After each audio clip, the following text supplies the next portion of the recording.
I think Emmanuel Sanders, one last hurrah.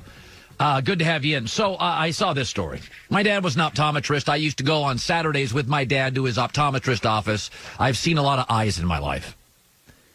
But apparently my eyes are not as good as this anonymous NFL scout. He said Joe Burrow, LSU quarterback. The interesting thing about him, when you look at his face, he reminds me of Peyton. You look into his eyes. You look deep into his eyes and you see the determination. Oh, really? That's funny because I see pupils. Apparently now a scout says you look at Joe Burrow's eyes and you see Peyton Manning. Okie dokie. Yesterday, Joel Klatt looked at Joe Montana's feet and said he's Joe Burrow. Joe Burrow reminds me of Joe Montana. When Joe Montana played the game, he played with a smoothness in his feet and a surgical approach mentally attacking the defense that at that point was beyond reproach.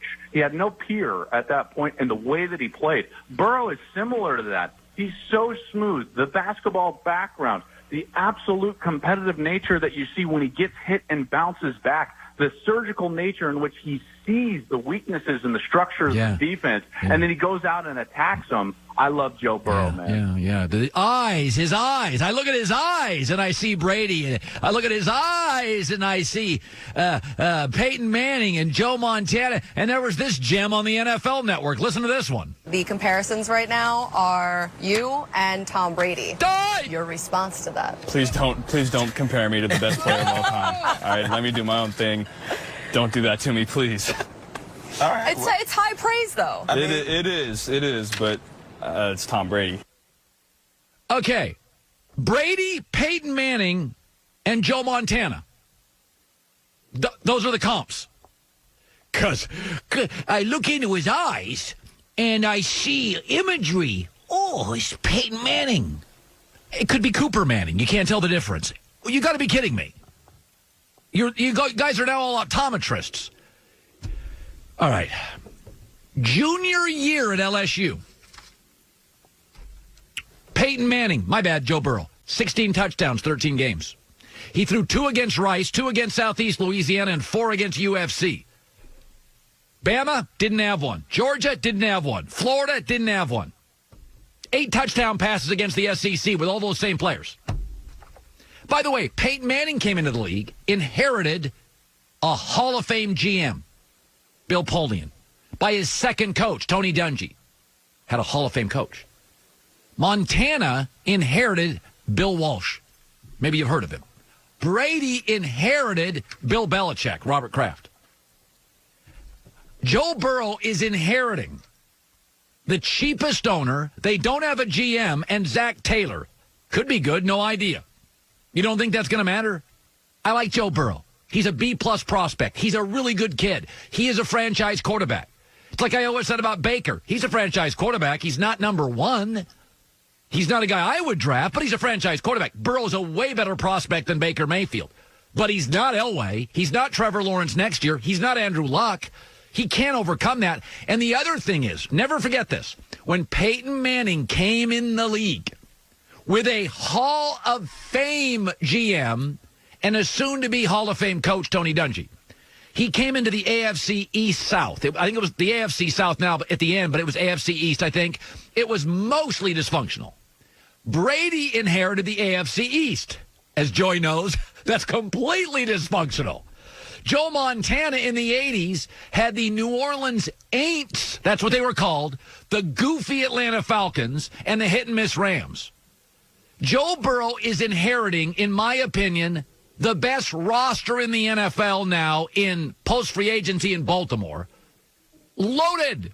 Pittsburgh gets Big Ben back, and I think outside of San Francisco, they have the best young defensive front in the NFL, Pittsburgh. And I may trash Cleveland. But once they draft a tackle and a linebacker, they'll have a top 6 roster in the league. I'm dead serious. I may bang on them all the time.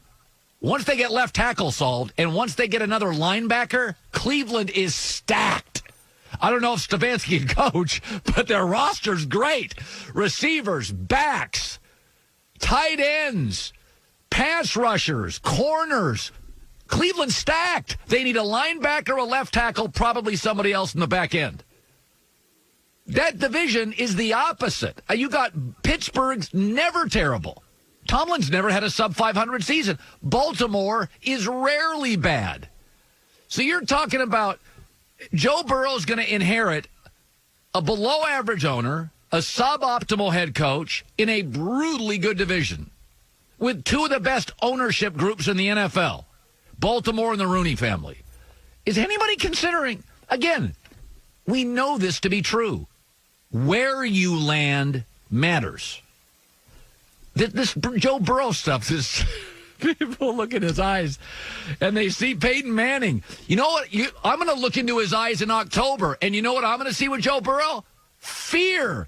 Get me the hell out of here. He's going to be facing the Ravens and the Steelers and the Browns pass rushes, which will be 3 of the top 5 in the league. You're not going to see Peyton Manning. And if you look at his eyes and see Peyton Manning, it'll be Peyton Manning running for his life from the Ravens pass rush. Oh, my Lord. Hour 2, Emmanuel Sanders next. I'm exhausted.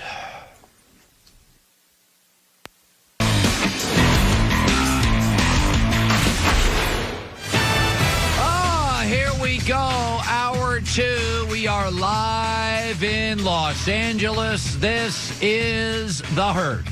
Wherever you may be and however you may be listening, we're on all of our platforms. We're on FS1, iHeartRadio, Fox Sports Radio, and Sirius XM Channel 83. 5 minutes, Emmanuel Sanders, former 49er and Bronco, now with the Saints. What an addition that is. Will be joining us. Joy Taylor is joining me. You can't see her. You can hear her on radio. She's in her beautiful home or condo. I don't get nosy. Joy, how are you? I'm in my pillow palace. You and my wife. We have so many pillows. I can see Joy's got Joy has a couch. And then I have 9 pillows on the couch. All beautiful on your couch. So essentially, my wife will put 9 pillows on the bed, and I'm like, it's not art. So I always joke, I'm like, I'm not going to sleep in the bed. I'm just going to sleep on the pillows on top of the bed. And she doesn't like my sarcasm, but you and my wife love pillows. I have 7 pillows on my bed, 9 pillows on my couch. And I actually thought about getting pillows for my dining room chairs, but I felt like that was too much. Yeah, maybe. John Goulet, have you ever bought in your entire life a pillow? One time? I don't think I've ever bought a pillow. I've certainly never bought a pillow for a couch. Yeah. I mean, how do you get a pillow for your bed? They're just there. I don't know. Yeah, it's like magic. Oh, by the way, I want to talk about the NBA quickly. Everybody's kind of freaking out. Is the NBA season going to happen? I believe it's going to happen. I've gone back and forth on this, but it's an 82-game schedule, and there are already 65 games played. I say you scrap the regular season. You've already played 65 games. You go to the playoffs. 2 reasons. Colin, what about seeding?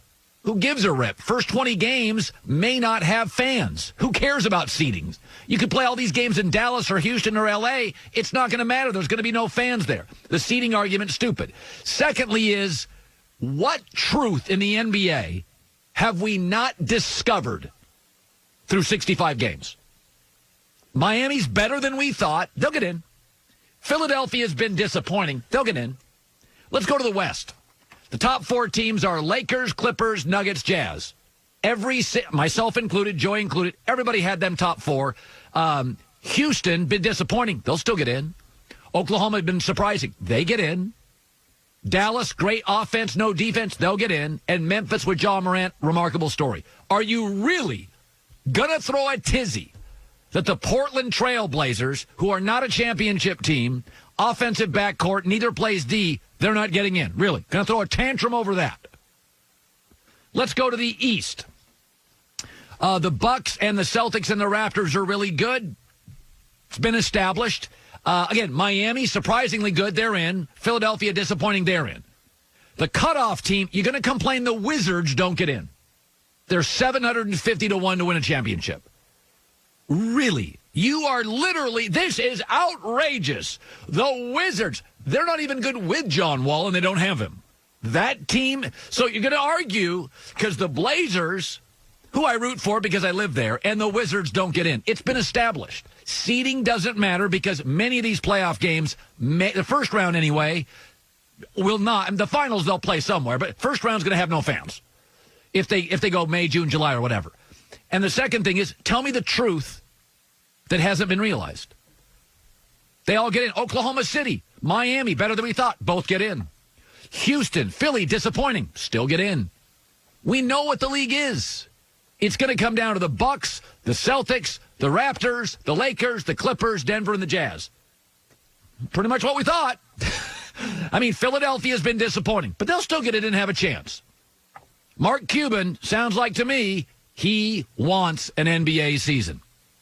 The over-under would be June 1st, and I'm taking the under. Then hopefully by middle of May, we're starting to get back to normal, and the NBA is playing games, maybe not with fans, but we're playing games because sports plays such an important role. You know, people want something to cheer for. People want something to rally around. People want something to be excited about. And if the Mavs and the NBA in general can get out there and start playing games in May so that they're on TV, I mean, sports is what we need right now. And I think sports will, I think we're coming together as a community, particularly in North Texas, but I think we need it. And I think the NBA is ready to play that role.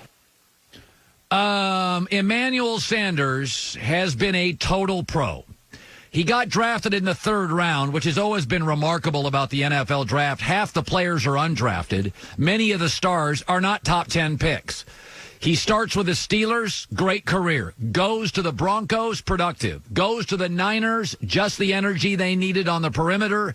And now he's going to be a New Orleans Saint, which I think makes them probably the favorite or co-favorite in the NFC. And Emmanuel Sanders is joining us. First of all, congratulations. Boy, if you have to land somewhere, Drew Brees and Sean Peyton are not a bad place to land. You pretty excited? Yeah, I'm really excited. To play in the Dome and to play with Drew Brees and Sean Payton's offense, obviously Michael Thomas with Alvin Kamara in the backfield.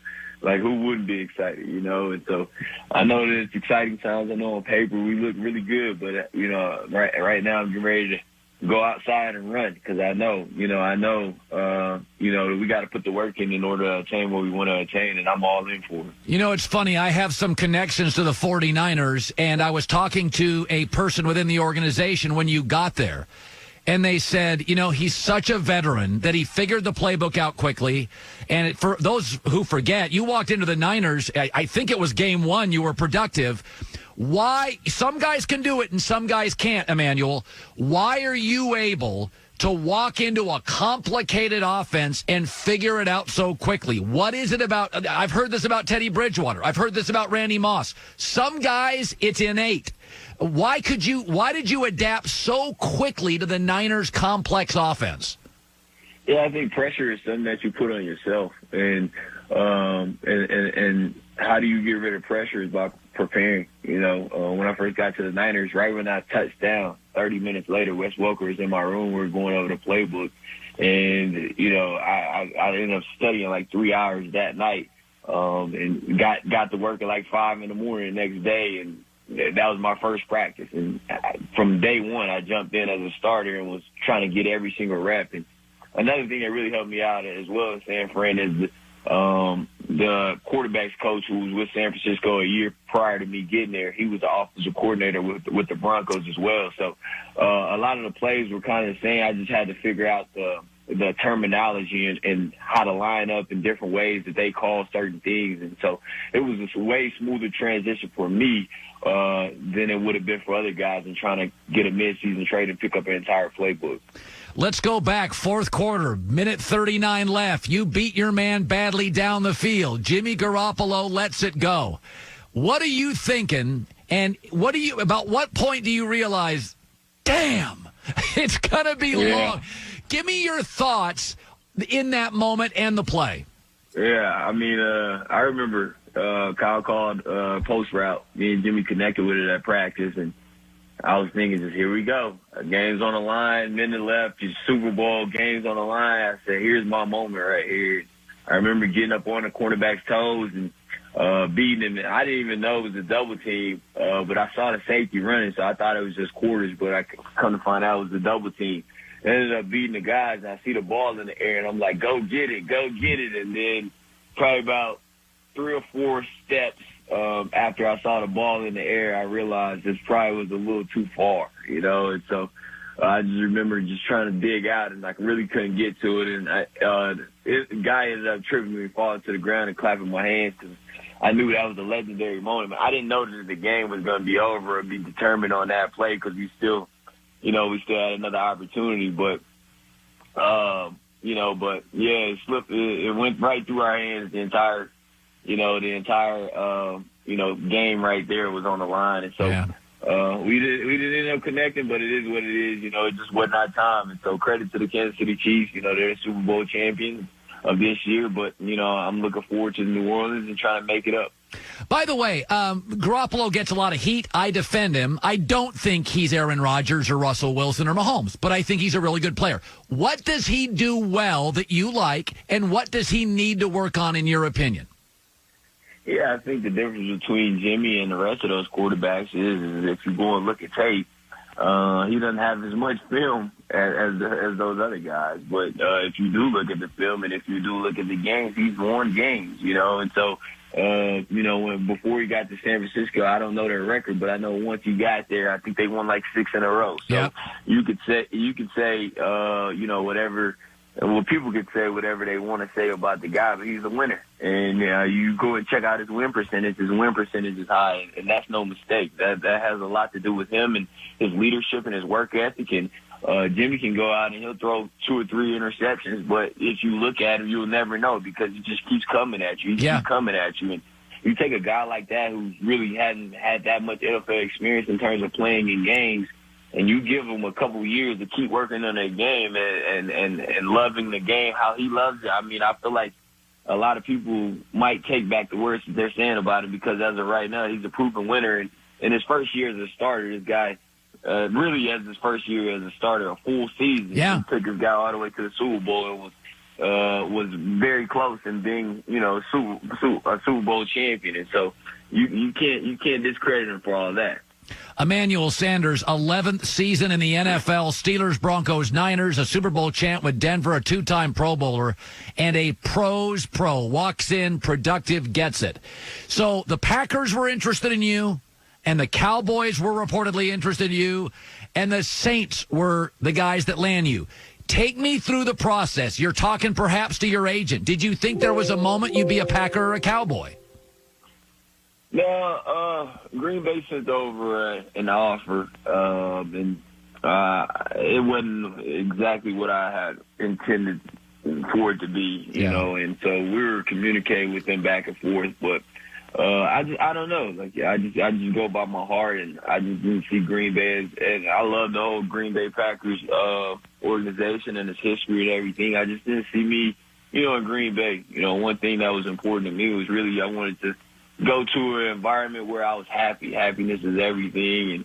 And, once New Orleans called and I'm from Houston and 6 hours away, and to be in the Dome and being with Drew Brees and being in New Orleans back down south, and 6 hours away from my family, it just, everything just worked out that way. And it was a perfect situation for me. And that's what I was kind of waiting on. And so, I see it as a blessing because, free agency is not easy. You think it's easy where a lot of teams, they say, prior to free agency, oh, yeah, they want you bad. But then, once you get into negotiations with these teams, they really try to dumb down everything. And a lot of teams try to bring up my age and instead of talking about my production, and a lot of teams try to bring up my height. And I'm like, all right. Obviously, you guys are trying to get me for the low, but you're really insulting me because you want to talk about my age. Let's not talk about age. Let's talk about production. If you want to talk about injury history, let's not talk about injury history because I'm probably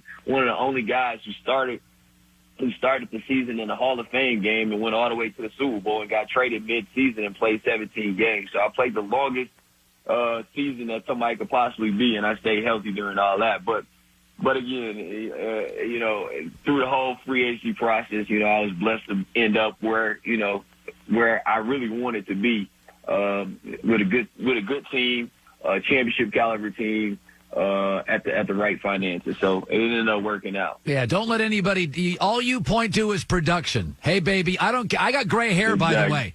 When they want to tell me about how old I am, I say, I don't know. Joy and I get good ratings. That's all I care about. Exactly. It's all about production. By the way, you're a 3rd-round pick. And it's really interesting in this league. Like in the NBA, after about the 10th pick, you kind of know you run out of players. There's been the occasional 13th, 15th pick. The NFL is totally different. Half the league's undrafted. There are Hall of Famers all over this league that came in the 3rd and the 4th round. I believe where you land in this league is very important. Tom Brady landed with Belichick. Joe Montana landed with Bill Walsh. Peyton Manning landed with a Hall of Fame general manager and then got Tony Dungy. So you land with the Steelers. So if you go in the first round, maybe it's a lousy team at the top. How much do you think the Steelers initially, going to a really good organization, help craft your career and benefit you?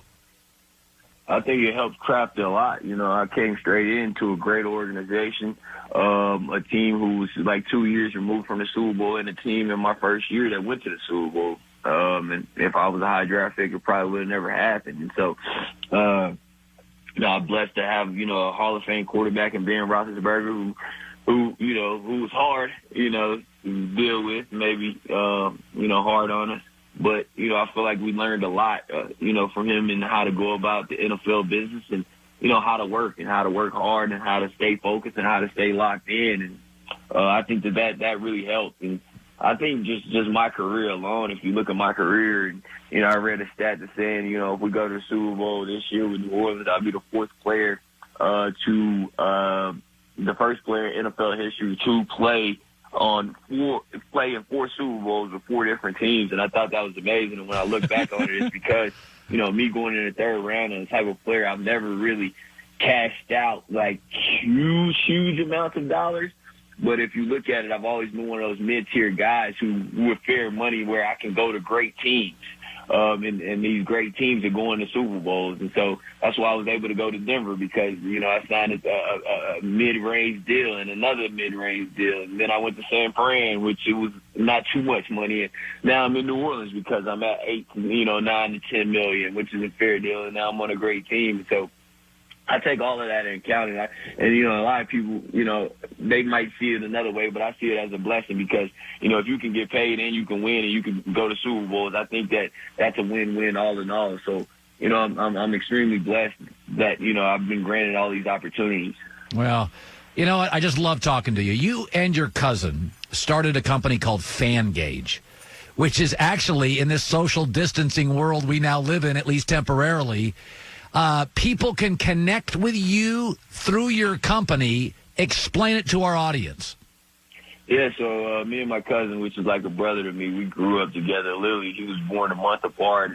Literally, we grew up playing sports together. He's really like my brother. I moved in with him for like a year. His dad, which is my uncle, is pretty much my dad. And we started this app.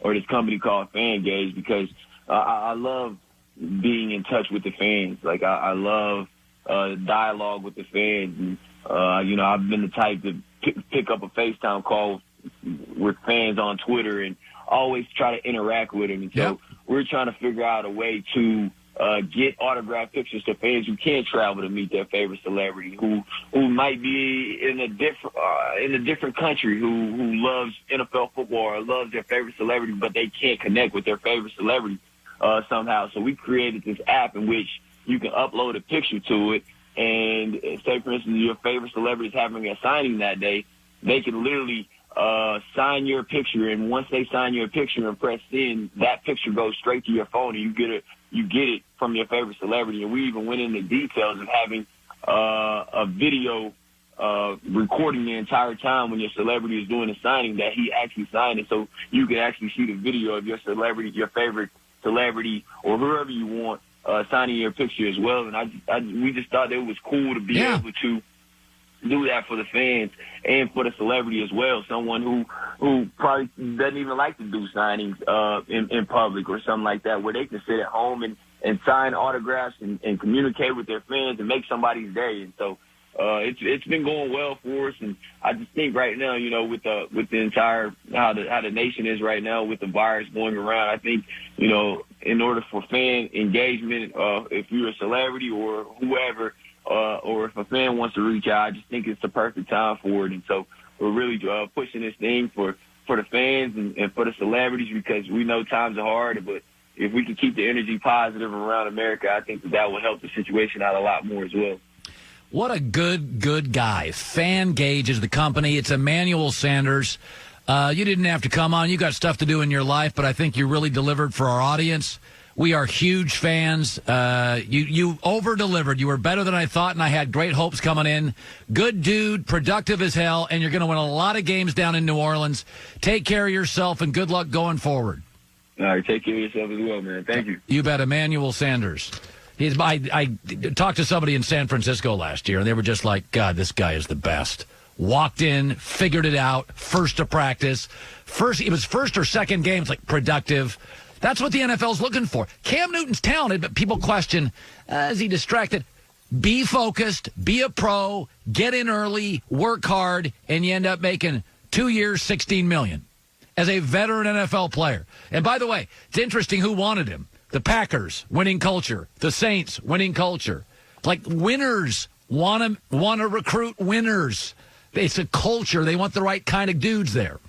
All right, good stuff. Coming up next, NFL GMs are like, whoa. Hold on. Maybe we shouldn't do the draft. Why they're so wrong next. It's terrific.